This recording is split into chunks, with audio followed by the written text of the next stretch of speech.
On the same night the first COVID vaccine receives full approval, new warnings ramping up about what some are calling an alternative treatment to COVID.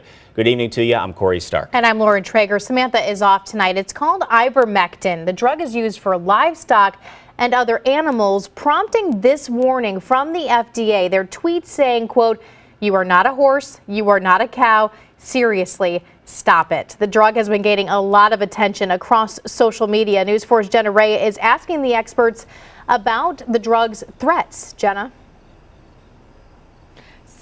Lauren and Corey, tonight we're right outside of Barnes Jewish Hospital here in the Central West End, and right now a majority of hospitals across the entire metro region are filled with COVID-19 patients, and those who are treating themselves at home are now looking for an alternative way to treat that virus. As you mentioned, that drug that's typically used for horses and other livestock is now being warned to people at home from doctors, saying that if you take it, it could cause serious harm.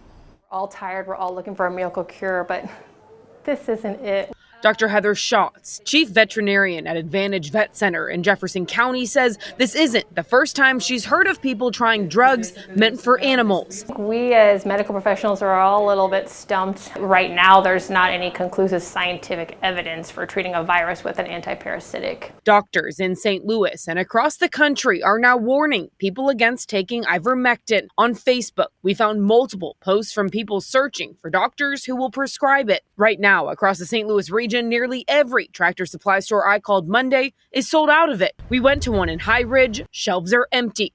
But down the road at Farm and Home Supply, empty shelves again that come with a warning to not consume. But the cases that we've been most concerned about are adults using the veterinary ivermectin product to treat themselves or prevent them from thinking they're going to prevent themselves from getting COVID. Julie Weber's the director of Missouri's Poison Control Center. She says they're getting plenty of calls about this. So last year we maybe had 4 inquiries about ivermectin, and this year we're up to a total of 39 cases already. That trend also carries nationwide. In July of last year, there were only about 58 exposures. And for July of 2021, there have been 133. Weber says ivermectin has been prescribed to humans in the past, but in very small dosages, typically as a topical skincare treatment.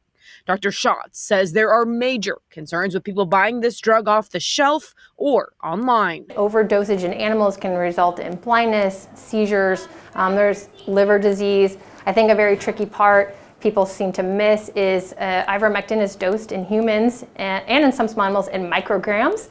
And when you buy a pasty worm-free horse, it's in milligrams, which is 1,000 times the strength. So certainly there's room for toxicity on that. Now, there's been a lot of misinformation disseminated across multiple platforms. And again, experts are warning you to take note of this and that only to use treatment that has been approved or recommended by your doctor. If you are considering this or any other treatment, again, experts say you need to talk to your primary care physician and do not listen to posts on social media. Always good advice, Jenna. Listen to your own doctor. Thank you very much.